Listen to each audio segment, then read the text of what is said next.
एक कान्हा नाम का एक व्यक्ति रहता था गिरिराज जी में, झाड़ू लगाता था गिरिराज जी की तलेटी में। उसकी बड़ी इच्छा थी कि मैं गिरिराज जी का कभी दर्शन करूं, लेकिन झाड़ू लगाने वाला है इसलिए उसको कोई ऊपर मंदिर में जाने नहीं देता था। लेकिन उसकी बड़ी निष्ठा थी गिरिराज जी के मधुर दर्शन में। वो दर्शन करके आने वाले लोगों से पूछता था कैसा है स्वरूप, ऐसा रूप है, ऐसा श्रृंगार है, ऐसा मुकुट है, ऐसे कुंडल हैं। सबका वर्णन सुनकर के प्रसन्न होता था।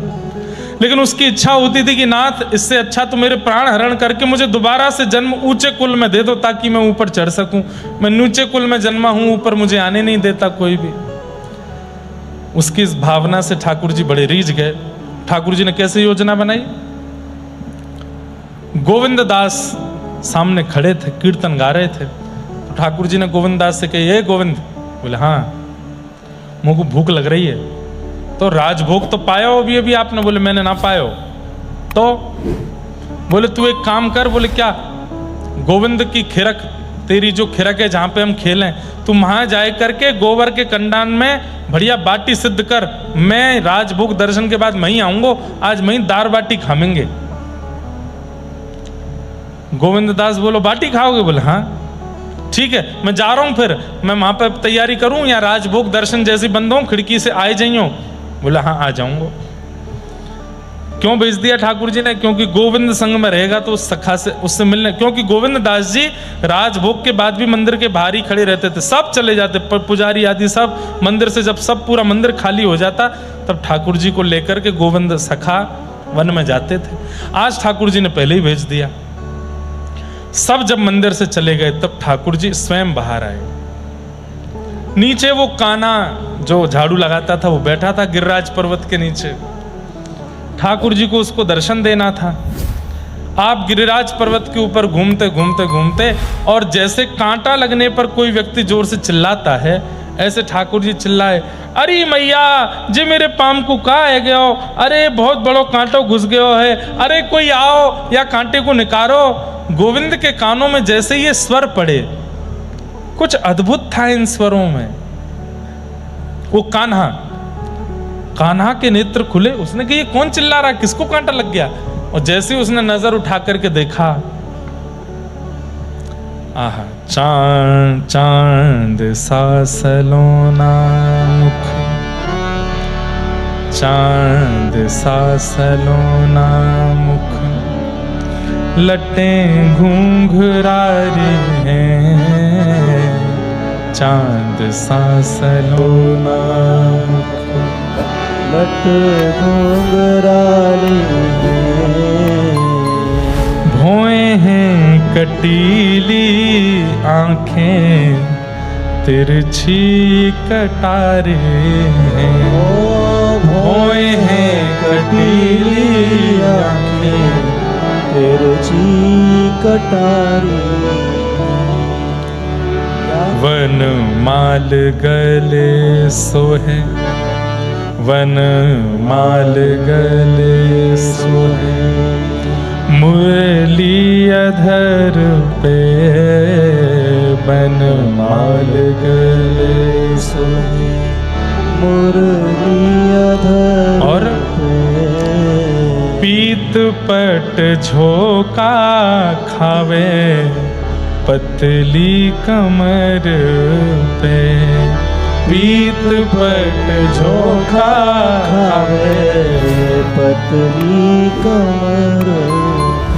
हो मेरा या पे अटक गया मन, हो या को नाम है राधा रमन, ओ मेरो या पे अटक गया मन, ओ या को नाम है राधा रमन, राधा रमन मेरो, राधा रमन रे, राधा रमन मेरो, राधा रमन,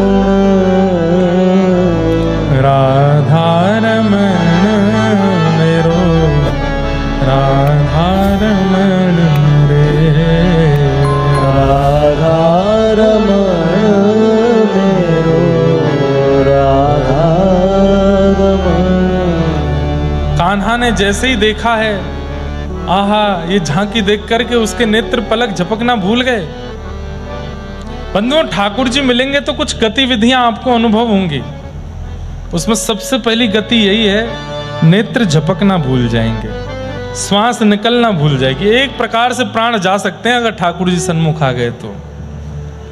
श्वास लेना भूल जाएंगे, शब्द भूल जाओगे, बोलूं क्या, अरे भाषा भूल जाओगे कि मुझे हिंदी आती है, मराठी आती है, तेलुगु आती है, तमिल आती है, इंग्लिश, कौन सी भाषा आती है मुझको भूल जाओगे, सब विस्मृत हो जाएगा, तन की सुध नहीं रहेगी।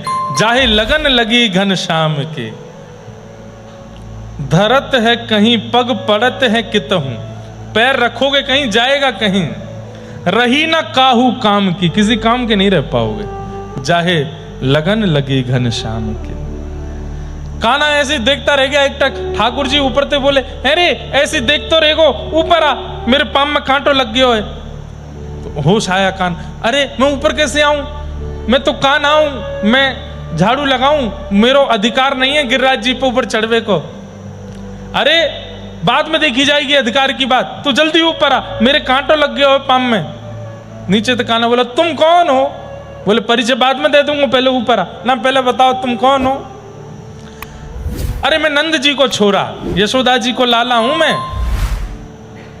जो मंदिर में अंदर दर्शन दे वही वारे। बोले हाँ वही हूं।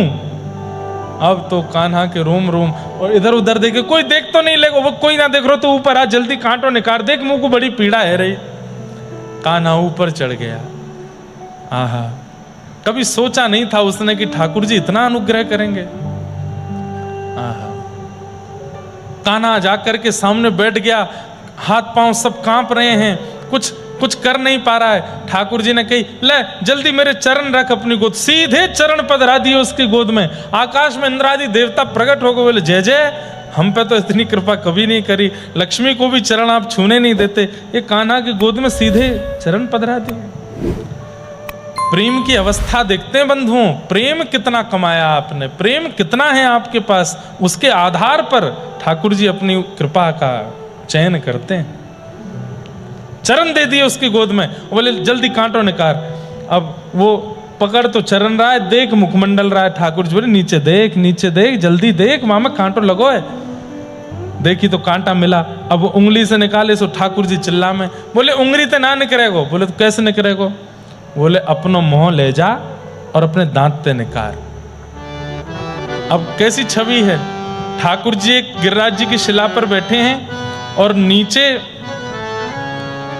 कान्हा बैठा है, और एक पैर ठाकुर जी ने उसकी गोद में रखा है, दूसरा पैर उठा करके वो अपने मुख से उसमें से कांटा निकाल रहा है, नीचे तलवे में से, और नेत्रों से अविरल अश्रुधार गिर रही है, और ठाकुर जी प्रेम भर करके उसकी ओर देख रहे हैं। बोले सुन, अब मेरे पाम को कांटो निकल गो। बोले हाँ, अब चल मुंह को अपने कंधा पे बैठा ले।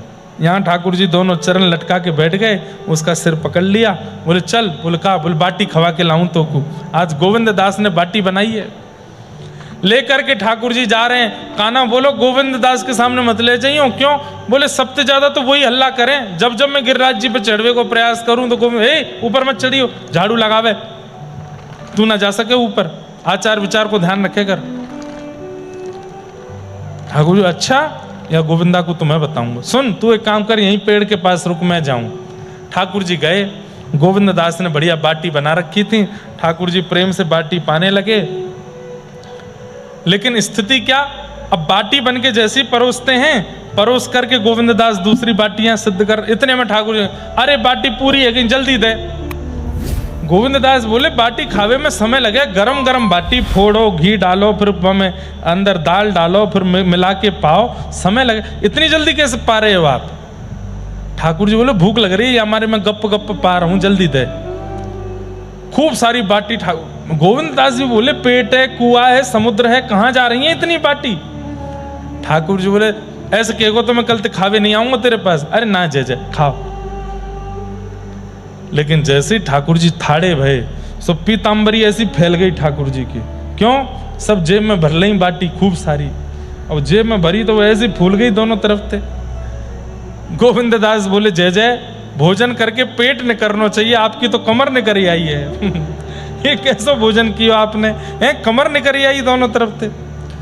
ये कहा है, जैसे ही पकड़े तो हैं ये गोल गोल कहा है, जैसे हाथ डाल के लगा रहे तो बाटी पाए ना रे गोजा में कौन के। अच्छा कोई और को खवा, कोई और प्रेमी मिल गो का। गोविंद दास इनसिक्योर जैसे हो गए, जैसे गिरिराज जी में मेरे संग लीला करते हैं, कहीं मेरे अलावा कोई और तो नहीं मिल गया इनको। जय जय कौन है, कौन है? जाके काजे आप लेके जा रहे हो, मंदिर में तो कोई खावेगो नहीं, वहां तो सबने राजभोग कर लियो। कौन है, कौन के काज लेके जा रहे हो? ना ना कोई ना है, कोई ना। बोले आपको मेरी सौगंध है, सांची बताओ। ठाकुर जी बोले एक मेरा भगत है। बोले या को मतलब मेरे अलावा भी कोई पे कृपा कर रहे हो? बोले अरे मैं जय जय हूं, मुंह तो सबन पे करनी पड़े, प्रेम देखना पड़े सबन को। कौन है दिखा तो दो। तो ठाकुर जी ने दिखाई, देख वो पेड़ के पीछे खड़ो हो। जैसे ही देखो कान्हा, अरे ये तो झाड़ू लगावे। बोले हाँ मुंह तो बहुत प्रेम करे, अब मैं थोड़ी देखूं झाड़ू लगावे वारो है कि राजा है, रंग है, फकीर है, सब मेरे हैं। आपने यहाँ को स्पर्श तो ना कियो? ठाकुर जी ऐसे स्पर्श इतना ना कियो, इतना ना कियो मतलब थोड़ा सो कियो। ए काना यहाँ पे आ।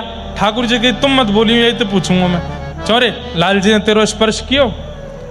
हाँ कैसे कियो? बोले पहले तो अपने चरण धर दिए मेरी गोद में।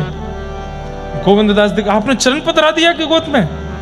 फिर बोले मोहते कांटों ने कार,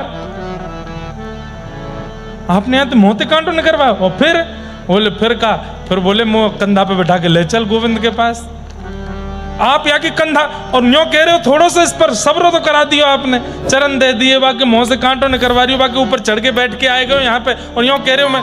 और सुनो यहाँ से जो कियो वाको तो मैं बाद में बदलो लूंगो, इतना प्रेम मोते ना कियो जितना याकू कियो। वहां से पहले अब मंदिर में बाद में जाओगे, पहले शुद्धि करो। झाड़ू लगावे वाले के ऊपर चढ़ के जा रहे हो, पहले जाओ गोविंद कुंड में जाके स्नान करो, आचमन करो और शुद्ध है जाओ, तब जाओगे मंदिर में। नहीं तो गुसाई जी को सब बात बता दूंगा मैं। ठाकुर जी बोले अरे गोविंद तू मेरा सुखाना है, देख जाड़ो पड़ रहा हो, बहुत ठंड है रही है, मैं नहाऊंगा ना, जाड़ो लग जाएगा मोकू। बोले नहाना तो पड़ेगा। बोले ना नहाऊंगा ना। तो गोविंद दास बोले एक काम करो। बोले क्या? गोविंद कुंड को जल लेके अपवित्र पवित्र हुआ कर लो, पवित्र है लो, ऐसे छींटो मार लो। बोले हाँ ये कर लूंगा। ठाकुर जी गोविंद कुंड पे जाके बैठे, जल हाथ में लेकर के 3 बार आचमन किया, आचमन करके अपवित्र पवित्र हुआ कर रहे हैं। इतने में गोविंद दास ने पीछे से ठाकुर जी को धक्का दियो और गेर दिए ठाकुर जी गोविंद कुंड में। अब तो मुकुट उतर के यहाँ गए, पाक खुल गई, ठाकुर जी के केश खुल गए। आहा मधुर झांकी, ठाकुर जी तैर रहे हैं गोविंद कुंड में और गोविंद दास जी को मधुर दर्शन है रहे हैं। इतने में ही ठाकुर जी बोले गोविंदा तू भी आ ना। मैं ना आ रहा हूं। क्यों? उत्थापन को समय है गयो है, मंदिर खुलवे वारो, मैं तो कीर्तन करूंगा वहां जाके। और अब पता चलेगी क्यों आप तो यहाँ नहा रहे हो, जब मंदिर में नहीं मिलोगे तो गुसाई जी डांटेंगे आपको। और ये तो भागे ऊपर मंदिर को, पीछे से ठाकुर जी भागे। अब ठाकुर जी जाकर के जैसे ही मंदिर में थाड़े भये, गुसाई जी ने तभी कपाट खोले। सो कहा देखो श्रीनाथ जी के सबरे वस्त्र गीले और उनमें से जल गिर रहा है, ठाकुर जी ऐसे थाड़े हैं। जय जय ये जल कौन ने डाल दिया आप पे? गोविंद दास पीछे से बता रहे, बोले आज ऐसी ऐसी लीला करके आए हैं, वह कान्हा की गोद में बैठ के डोले हैं और मैंने कही ना कि नहा धो के जाइयो, सो नहा के आए हैं। तो ठाकुर जी बोले सांची क्यों ना बतावे? बोले क्यों? नहा के ना आया हूं, याने धक्का दे दियो मुंह को गोविंद कुंड में, मैं तो आचमन कर रहे हो वहां पे, मैं तो प्रोक्षण कर रहा हूं, जाने मुंह को धक्का दियो, याने गीलो कियो। गुसाई जी बहुत बिगड़ गयो है। गोसाई जी बोले भैया तुम दोनों की नोक झोंक ऐसी चलती रहे, ठाकुर जी ऐसी आप कृपा बनाए रखो, या गोविंद की आप सो आपकी गोविंद सो ऐसी नोक झोंक चलती रहे और मैं बीच में सुख लेता रहूं। ऐसी ठाकुर जी की मधुर लीला श्री गोविंद दास के साथ करते थे। इस प्रकार एक दिन गोविंद दास जी शाम ढाक पर बैठे थे और ठाकुर जी ने आज्ञा करी, गोविंदा अब लीला पूरी है गई, अब तेने खूब रस गा दियो, खूब मधुर मधुर भाव या जगत को दे दिए और तेने मुँह को बड़ो सुख दियो। अब आगे बहुत भयानक समय आ रहा है, हमारो तेरो प्रेम ये संसार के लोग पचा नहीं पाएंगे, अब तू आजा। और ठाकुर जी ने गोविंद दास को आज्ञा करके और अपने सुंदर निकुंज में प्रवेश करायो है। बोलो भक्तवत्सल भगवान की जय। ऐसे ठाकुर जी की मधुर लीला गावे वाले श्री गोविंद दास, उनको हम बारंबार प्रणाम करते हैं और बारंबार उनको वंदन करते हैं।